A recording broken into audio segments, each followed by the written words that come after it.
এবার দেখো স্থিতিস্থাপক ক্লান্তি। তাহলে স্থিতিস্থাপক ক্লান্তি এটা আখ্যা দেন বিজ্ঞানী কেলভিন। সেটা কি, যদি স্থিতিস্থাপক বস্তুর উপর ক্রমাগত পীড়ন হ্রাস বৃদ্ধি করি তাহলে তার স্থিতিস্থাপকতা ধর্ম লোপ পায়। তাহলে স্থিতিস্থাপকতা ধর্ম লোপ পাওয়া মানে কি, বস্তুটা ঠিক আগের অবস্থায় ফিরে আসতে চায় না বা আগের অবস্থায় আসতে চাইলেও কিছুটা সময় নেই। এই ধর্মটাকে বলা হয় স্থিতিস্থাপক ক্লান্তি। এরপরে দেখো হুকের সূত্র। তাহলে হুকের সূত্রটা কি, হুকের সূত্রটা হচ্ছে স্থিতিস্থাপক সীমার মধ্যে, এটা হচ্ছে তার সত্য, স্থিতিস্থাপক সীমার মধ্যে পীড়ন হবে বিকৃতির সমানুপাতিক। অর্থাৎ পীড়ন বাড়লে বিকৃতি বাড়বে, পীড়ন কমলে বিকৃতি কমবে। এখন পীড়ন বাই বিকৃতি সমান ধ্রুবক, এই ধ্রুবকের নাম হচ্ছে স্থিতিস্থাপক ধ্রুবক বা গুণাঙ্ক, সহগ বা মানাঙ্ক। এখন আমি লেখচিত্রের মাধ্যমে যদি দেখাই, পীড়ন বনাম বিকৃতি লেখচিত্রটি হবে মূলবিন্দুগামী সরলরেখা, কারণ এটি সমানুপাতিক সম্পর্ক। এখানে একটা অনুধাবনমূলক প্রশ্ন দিলাম, পীড়ন বনাম বিকৃতি লেখচিত্রের ডাল কি নির্দেশ করে।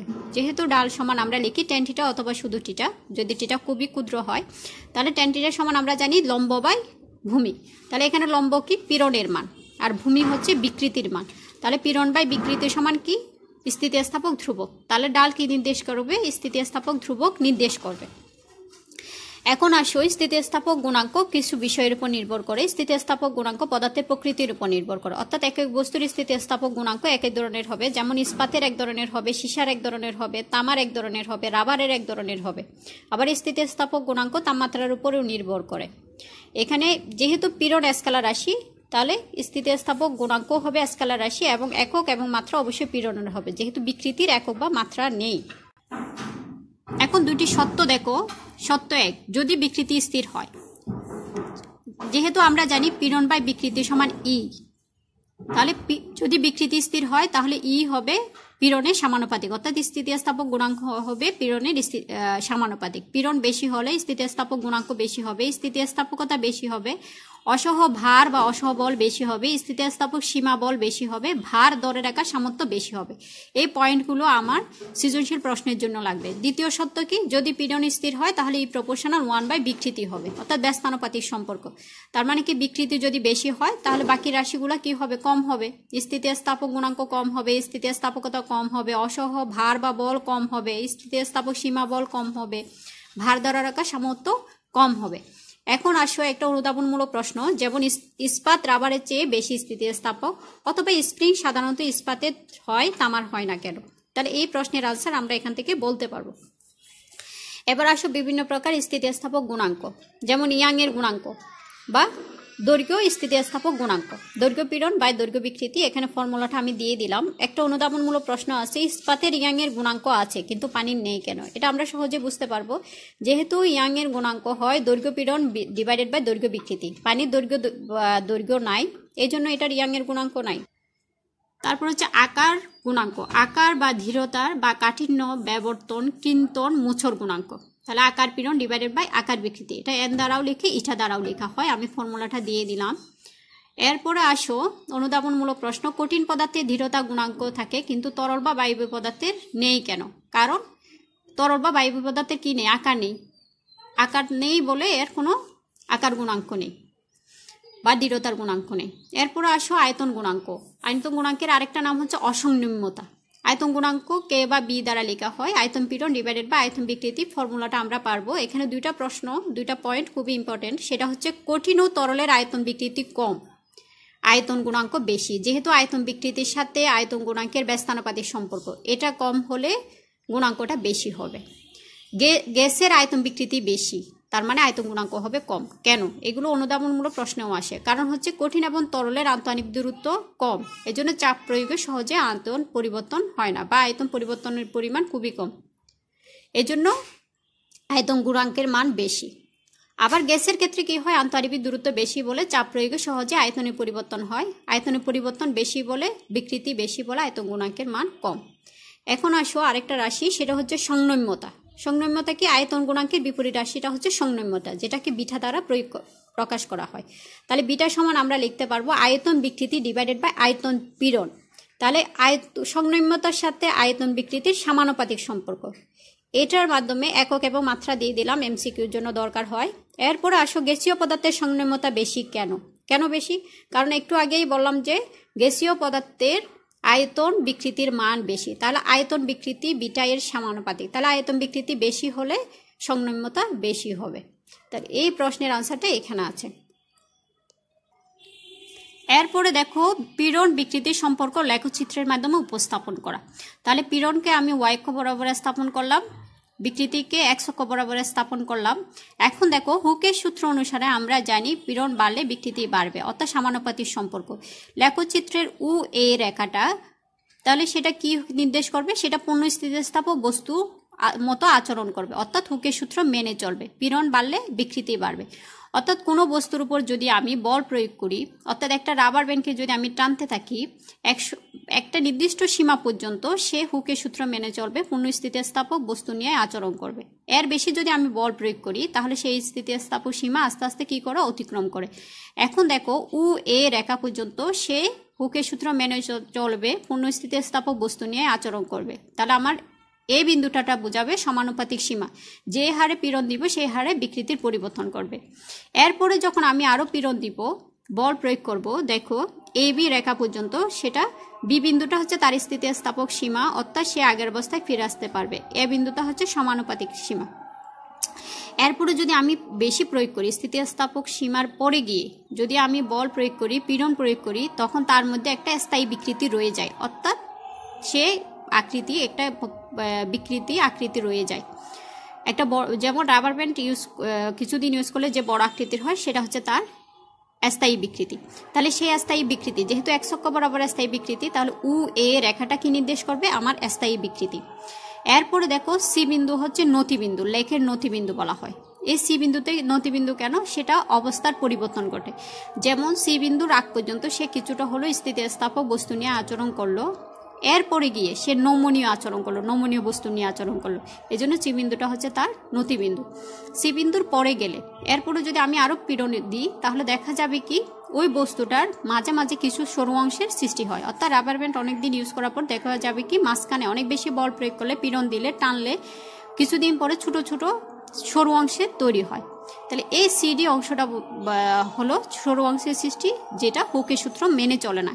এরপরে যদি আমি পীড়ন দিই, অর্থাৎ ডি বিন্দু পর্যন্ত পীড়ন দিলে এই সরু অংশের সৃষ্টি হবে। ডি বিন্দু তো হলো তার সহনসীমা, সহনসীমা, অর্থাৎ ডি বিন্দু পর্যন্ত সে বলটা সহ্য করতে পারবে, পীড়নটা সহ্য করতে পারবে। এরপরে যদি আমি বেশি বল প্রয়োগ করি, সাথে সাথে সে ছিঁড়ে বা ভেঙে যাবে। তাহলে ডি বিন্দুতে যে পীড়ন দিব, অর্থাৎ ডি বিন্দুর পরে যে কোনো পীড়নের মানের জন্য বস্তুটা ছিঁড়ে বা ভেঙে যেতে পারে। তাহলে ডি বিন্দুর জন্য যে পীড়ন দিব সেটা হচ্ছে তার অসহ পীড়ন। আমি এখানে প্রত্যেকটা অংশ আলাদা করে ভাগ করে দিলাম, সেটা তোমরা বুঝতে পারবা। এখানে দেখো উ এ রেখা, তারপর হচ্ছে বি বিন্দু, বিসি রেখা, উ ই রেখা, সি বিন্দু, সিডি রেখা কি নির্দেশ করে, ডি বিন্দু কি নির্দেশ করে। এরপর আসো পয়সনের অনুপাত। সেখানেও একটা সত্য হচ্ছে স্থিতিস্থাপক সীমার মধ্যে পয়সনের অনুপাত হচ্ছে পার্শ্ব বিকৃতি এবং দৈর্ঘ্য বিকৃতির অনুপাত একটি ধ্রুবক রাশি হবে। তাহলে এই ধ্রুবক রাশির নামটাই হচ্ছে পয়সন অনুপাত, যেটা সিগমা দ্বারা লেখা হয়। তাহলে সিগমা সমান আমরা ফর্মুলাটা দিয়ে দিলাম। এটা ব্যাসের পরিবর্তনও হতে পারে, পার্শ্ব মানে ব্যাস বা ব্যাসার্ধের পরিবর্তন, ব্যাসের পরিবর্তন হতে পারে, অথবা ব্যাসের পরিবর্তন এবং বা ব্যাসার্ধের পরিবর্তন। এখন আসে এই ফর্মুলাকে, এখানে একটা ঋণাত্মক চিহ্ন বসে, কারণ হচ্ছে দৈর্ঘ্য যদি বাড়ে, কারণ কোনো বস্তুকে যদি আমি টেনে দৈর্ঘ্য বৃদ্ধি করি তাহলে তার প্রস্থ অবশ্যই হ্রাস পাবে, ছোট হয়ে যাবে। তাহলে দৈর্ঘ্য বৃদ্ধির সাথে পার্শ্ব বিকৃতি বা ব্যাস বা ব্যাসার্ধের বিকৃতি বিপরীত, একটা রাশি বাড়লে আরেকটা রাশি কমে যায়, এজন্য এখানে একটা ঋণাত্মক চিহ্ন ব্যবহার করা হয়। এরপরে আসো পয়সনের অনুপাত অবশ্যই কঠিন পদার্থের বৈশিষ্ট্য, কারণ এখানে দৈর্ঘ্য বিকৃতি আছে, পার্শ্ব বিকৃতি আছে। দৈর্ঘ্য বিকৃতি অবশ্যই কঠিন পদার্থের বৈশিষ্ট্য। পয়সন অনুপাত একটা নির্দিষ্ট মান আছে, যেটা আমাদের এমসিকিউর জন্য দরকার হয়, যে এই মানটা দেওয়া হয় তাত্ত্বিকভাবে লেখা হয়, সেটা হচ্ছে -1 থেকে বড় বা সমান হবে, +½ থেকে ছোট বা সমান হবে। আরেকটা মান আছে সব ধাতব পদার্থের জন্য, সিগমার মান হচ্ছে, অর্থাৎ পয়সন অনুপাত মান হচ্ছে 0 = সিগমা = ½ অর্থাৎ 0 থেকে বড় হবে, ½ থেকে ছোট হবে, যেটা ব্যবহারিক ক্ষেত্রে দরকার হয়। এরপর আসো স্থিতিস্থাপক বিভব শক্তি বা স্থিতিশক্তি। সেটা কি, যদি কোনো স্থিতিস্থাপক বস্তুকে আমি টেনে দৈর্ঘ্য প্রসারিত করি, দৈর্ঘ্য বৃদ্ধি করি, প্রসারিত অবস্থায় রেখি, তাহলে তার মধ্যে যে শক্তিটা সঞ্চিত থাকে সেটাকে বলা হয় বিভব শক্তি বা স্থিতিশক্তি। এখন দেখো, এ প্রস্থচ্ছেদ ক্ষেত্রফল L দৈর্ঘ্য বিশিষ্ট একটি তারের উপর F বল প্রয়োগে যদি দৈর্ঘ্য বৃদ্ধির পরিমাণ L হয়, এবং দেখো এই এলটাকে আমি ক্ষুদ্র ক্ষুদ্র অংশে ভাগ করলাম, ডিএল ডিএল করে ক্ষুদ্র অংশে ভাগ করলাম। তাহলে এফ বল প্রয়োগে যদি ডিএল পরিমাণ দৈর্ঘ্য বৃদ্ধির জন্য কাজ হবে ডিডাব্লিউ সমান এফ ডিএল, আমরা এটা জানি। এখন পুরা দৈর্ঘ্য বৃদ্ধি, টোটাল এল দৈর্ঘ্য বৃদ্ধির জন্য কাজের পরিমাণ কি হবে? এই সমাধানটা আমরা ইজিলি করতে পারবো। আমি সূত্রটা লিখে দিলাম, ডাব্লিউ সমান half Y A L square by L. এখানে ওয়াই হচ্ছে যে তার বা বস্তু ইউজ করবো সেই বস্তুর স্থিতিস্থাপক গুণাঙ্ক, এ হচ্ছে প্রস্থচ্ছেদ ক্ষেত্রফল, এল হচ্ছে আদি দৈর্ঘ্য, এই এল হচ্ছে দৈর্ঘ্য বৃদ্ধির পরিমাণ। এই সঞ্চিত শক্তিটা হচ্ছে বস্তুটার কি মোট আয়তনের সঞ্চিত শক্তি। তাহলে বস্তুটার বা তারটার মোট আয়তন কি হবে? যদি প্রস্থচ্ছেদ ক্ষেত্রফল এ হয়, আদি দৈর্ঘ্য এল হয়, তাহলে মোট আয়তন হবে এ এল। এ এল আয়তনের জন্য সঞ্চিত শক্তি হচ্ছে half Y A L square by L. এরপরে আরেকটা প্রশ্ন আসে, সেটা হচ্ছে একক আয়তনের সঞ্চিত স্থিতিস্থাপক বিভব শক্তি। তাহলে টোটাল আয়তনের স্থিতিস্থাপক শক্তি হচ্ছে ডাব্লিউ, একক আয়তনের জন্য কত হবে? এ এল কে দিয়ে ভাগ করব ঔকিক নিয়মের মতো। এ এল আয়তনের জন্য স্থিতি শক্তি হচ্ছে, যেমন এ এল আয়তনের জন্য স্থিতি শক্তি হচ্ছে ডাব্লিউ, এককের জন্য কত? একক আয়তনের জন্য কত? ডাব্লিউ বাই এ এল। শেষ। তাহলে এটা যদি আমি একটু সিম্পল ক্যালকুলেশন করি, আমি পাচ্ছি half into F by A into L by L. Simple calculation করলে আমি এই অংশটা পাই। তাহলে সেটা কি? হাফ ইন্টু পীড়ন ইন্টু বিকৃতি, অর্থাৎ একক আয়তনের সঞ্চিত শক্তি ইউ সমান হাফ গুণ পীড়ন ইন্টু বিকৃতি। তাহলে এটা দৈর্ঘ্য পীড়ন এবং দৈর্ঘ্য বিকৃতির জন্য হতে পারে, আকার পীড়ন এবং আকার বিকৃতির জন্য হতে পারে, আয়তন পীড়ন এবং আয়তন বিকৃতির জন্য এই শক্তির পরিমাণ হতে পারে। এখন দেখো একটা অনুধাবনমূলক প্রশ্ন, টান করা তার হঠাৎ ছিঁড়ে গেলে, আমি একটা টান টান করে তার রাখলাম, এই তারটা যদি ছিঁড়ে যায় উষ্ণতা বৃদ্ধি পায় অথবা তাপমাত্রার পরিবর্তন কি হবে? এখন দেখো টান করা তার, আমি যদি তারটাকে টেনে দৈর্ঘ্য প্রসারিত করি তাহলে এর আন্তঃআণবিক দূরত্ব বাড়বে। এই আন্তঃআণবিক দূরত্ব বাড়াতে গেলে আমাকে আন্তঃআণবিক বলের বিরুদ্ধে কিছু কাজ করতে হবে। এই বলের বিরুদ্ধে কাজটা বস্তুতে কি থাকবে? স্থিতিশক্তি রূপে সঞ্চিত থাকবে। আমরা জানি সাম্য অবস্থায় বস্তুর মধ্যে সর্বনিম্ন স্থিতিশক্তি থাকে, কারণ কাজ করার সামর্থ্য হচ্ছে শক্তি। যখন বস্তুটাকে টেনে আমি দৈর্ঘ্য প্রসারিত করলাম, তারপরে স্থির অবস্থায় রাখলাম টান করা প্রসারিত অবস্থায়, তাহলে আমি কাজ করার সামর্থ্য শক্তি বৃদ্ধি করলাম, তাহলে ওই সময় তার স্থিতিশক্তিটা হবে বেশি। তাহলে এই স্থিতিশক্তি কি হবে? বস্তুর মধ্যে যে স্থিতিশক্তি টান করা তার রাখার পর যে পরিমাণ তার শক্তিটা সঞ্চিত হলো, সেটা হঠাৎ করে তারটা যদি ছিঁড়ে যায়, এই সঞ্চিত স্থিতিশক্তিটা তাপশক্তিতে রূপান্তরিত হয়, এই জন্য তাপমাত্রা বৃদ্ধি পায়। এখানে আরেকটা অনুধাবনমূলক প্রশ্ন দেখো, পীড়ন বনাম বিকৃতি একটি লেখচিত্র দেখালাম। তার মধ্যে উ এ হচ্ছে মূলবিন্দুগামী সরলরেখা, উ এ বি ত্রিভুজের ক্ষেত্রফল কি নির্দেশ করবে? এই চিত্রের মধ্যে উ এ বি ত্রিভুজের ক্ষেত্রফল কি নির্দেশ করবে? তাহলে সেটা আমি এখানে দেখাই দিলাম, একদম সহজ, নিজেরাই পারবা। তাহলে উ এ বি ত্রিভুজের ক্ষেত্রফল হচ্ছে হাফ ইন্টু ভূমি গুণ উচ্চতা।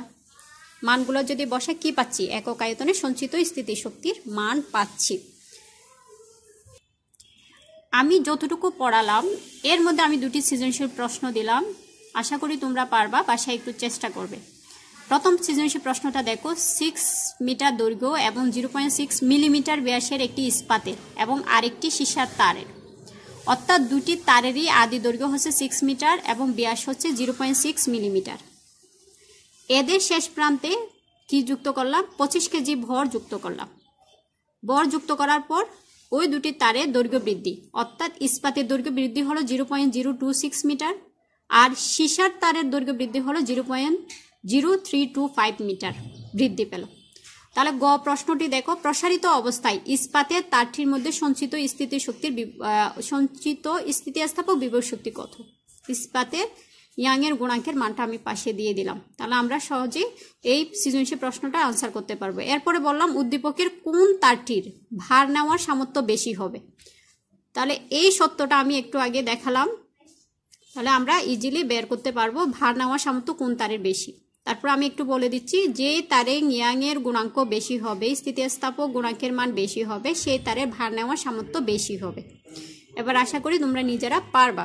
এরপরে দেখো আরেকটা সৃজনশীল প্রশ্ন, দুটি তার দেওয়া আছে, এই তারের বিভিন্ন মান দেওয়া আছে, পি কিউ দুটি তার, এর আদি দৈর্ঘ্য দেওয়া আছে, আদি ব্যাসার্ধ দেওয়া আছে, বল দেওয়া আছে, দৈর্ঘ্য প্রসারণ দেওয়া আছে, এইগুলো মিলিমিটার এককে, এই যে ব্যাসার্ধ মিলিমিটার এককে, ব্যাস হ্রাস একটু খেয়াল রাখবা, এখানে কিন্তু আদি ব্যাসার্ধ দেওয়া আছে আর হ্রাস পরিবর্তনের বেলায় কিন্তু ব্যাস দেওয়া আছে, খেয়াল করতে হবে।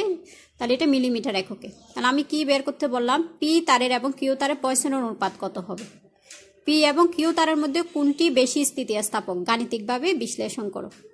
আশা করি তোমরা এই প্রশ্নগুলোর আনসার দিতে পারবে। এরপরে দেখো প্রয়োজনীয় সূত্রগুলো, যেগুলো সৃজনশীল প্রশ্নতে আমার লাগবে। আমি যতটুকু পড়ালাম এর মধ্যে সূত্রগুলো আমি আলাদা করে দেখাচ্ছি। ইয়াং এর গুণাঙ্ক, পয়সনের অনুপাত, সঞ্চিত শক্তি এবং একক আয়তনের সঞ্চিত শক্তি সূত্র। আজকে এই পর্যন্ত। পরের ক্লাসে আমি পৃষ্ঠ